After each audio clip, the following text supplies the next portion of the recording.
Everyone, it's Kim. I was very lucky in the last week to be able to pick up my beef order. I ordered from a local place in town here, and, well, not in town, but close to my town anyway. And I'm going to be rendering down some of the suet so that I can make beef tallow. Now, beef tallow can be used for, like, I make soap. You can use it for cooking. You can use it for baking, pretty much like you would lard. I prefer the lard better, but you know what? When you got this, you do what you got to do, right? Now, when I order my beef, I like to order what's called a half of a half. If you go to producers where they sell you a quarter, it's either a front or a hind quarter. The nice thing with the half of a half is you get a full mix of everything that's on half of that beef. So that's my preferred. If your processor doesn't do it, it's time to start talking to them because you're missing out some really good cuts if you only get a quarter. Anyway, they go by hanging weight. Hanging weight, at least at my producer, is there's live weight and there's hanging weight and then there's per cut. Now, live weight is as the animal comes off the truck, they charge so much plus a kill fee and a processing fee and things like that. The hanging weight at my producer is once the animal's been processed, they've removed the head, the skin, the entrails, things like that, and what is actually hanging on that hook is what I was charged for. And our hanging weight was $2.69 a pound. Hanging weight on my order was 209 pounds, and I ended up with about 160 pounds. That includes the bone, that includes my fat. But they'll ask you. I said I want the fat. So don't let them keep that from you. This is 8 pounds of fat here that I'm going to render down, and it's going to last me for a year or two, and I can use it for my cooking, my soap, and everything else. So for me, the process is pretty simple. Hopefully it's thawed enough that I can get a couple chunks out of here because, of course, it comes in one big block, and I may have to chip off a few pieces or wait for a little bit. I just pulled it out of my freezer. And then once I get enough of this, I'm going to throw it in my crock pot, which poor thing is so dirty. That thing is like 30 years old. It goes in my crock pot.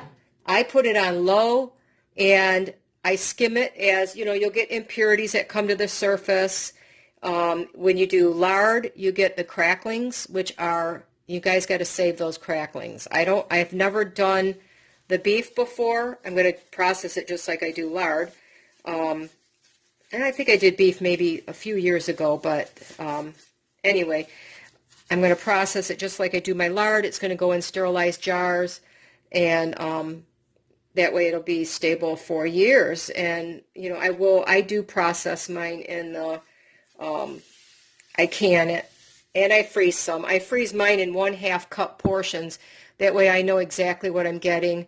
And I do 1/2 cup and 1/4 cup. So if I want, say, to do a pie and it calls for a 1/2 cup of fat, I could pull out 1 block, let it thaw, and it's ready to go.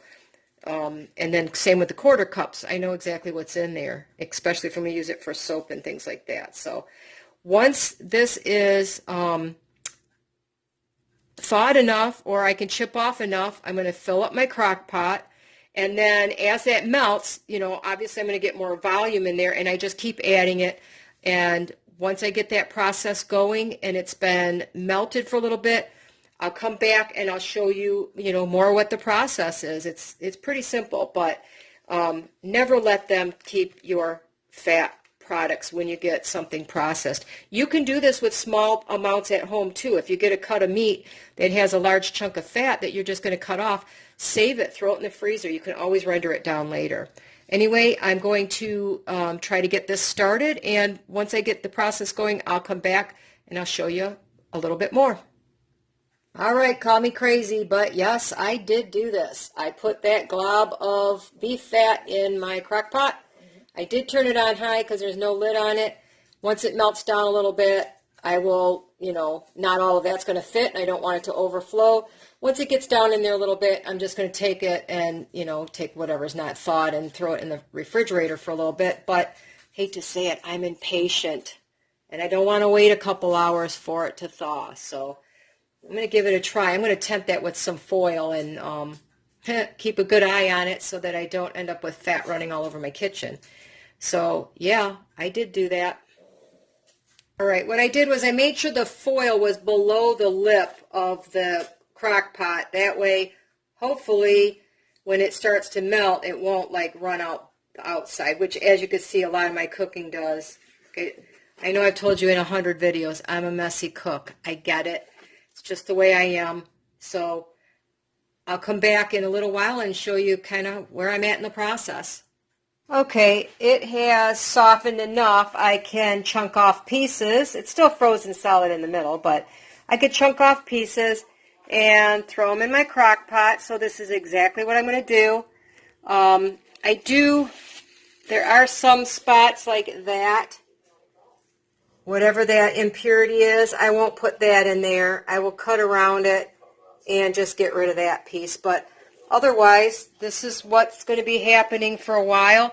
I'll keep adding as it melts down until the whole crock pot is full. And skim off once it melts, the impurities and things like that. But this is a long process. This is going to take me probably overnight. And I'll keep you updated as it goes along. Okay, you could see that it's really starting to melt down now. See, I'm getting some fat on the top.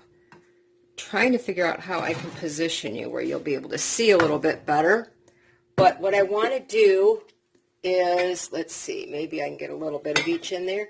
I want to start, I do this, it's not necessary, but this way I can put more in there. I'm going to take my ladle and I'm going to scoop some of the fat and I'm going to put it down in this bowl. One time I made the mistake, I put it in a jar. The problem with that was when I wanted to get it back out, I had to melt it in order to get it out. So this is not cleaned, it's not strained. I just want to make room in my crock pot to add some more. See how nicely that melted?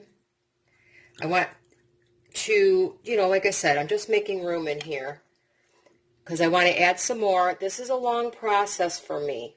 I don't rush it. I don't want to turn it up too high because I don't want it to burn. I don't want it to get an off flavor. So I'm just going to dip some of this out. I'm going to add some more fresh. Let that melt, and I'm going to continue this process until I get out as much of the tallow as I can. And it, I'm sure there's a lot more in there, but I'm not that worried about it. Like I said, I just wanted to make a little bit of room. I don't want to take any risk of this bubbling over. Sometimes I get squished down in the middle. There we go. I don't want all these particles. So I'm just going to try to do the best I can to continue to skim. You can see what I skimmed off so far. Let's see. It's about that much. And I refilled with some more to melt down. You can see it's bubbling up there pretty good. And I did turn it up just for a minute to get it bubbling, and now it goes back on low. And this process is going to be repeated throughout the day and the evening. Okay, I want to do one more update. Look, I have been straining. I don't know if you can see how big that bowl is. It's pretty good. That's one of my largest Pyrex bowls. I've been straining my tallow into this bowl. You can see I still have quite a bit to go, but I just wanted to give you an update. This is how I render the tallow. And I think this video is going to get really long, and this is going to take a while. So I think what I will do is, once I get ready to put it in the jars, I will do a second video so I could do the whole process with you on that. But like I said, it's simply melting it, straining it into a bowl, and cooling it down. That's how you render tallow. Now, canning it or preserving it, I will take some of this. Once I get more done, what I do is I melt this again, I strain it again, and then I put it in containers that I want to put in my freezer. Like I said, I do 1/4 cup and 1/2 cup servings, and the rest will be put into jars. So when I get ready to do the jars, I will show you that in another video. If you have any questions, please give me, I'll answer them below. Just ask, and I hope this works for you. I hope you enjoyed this video and have a wonderful day.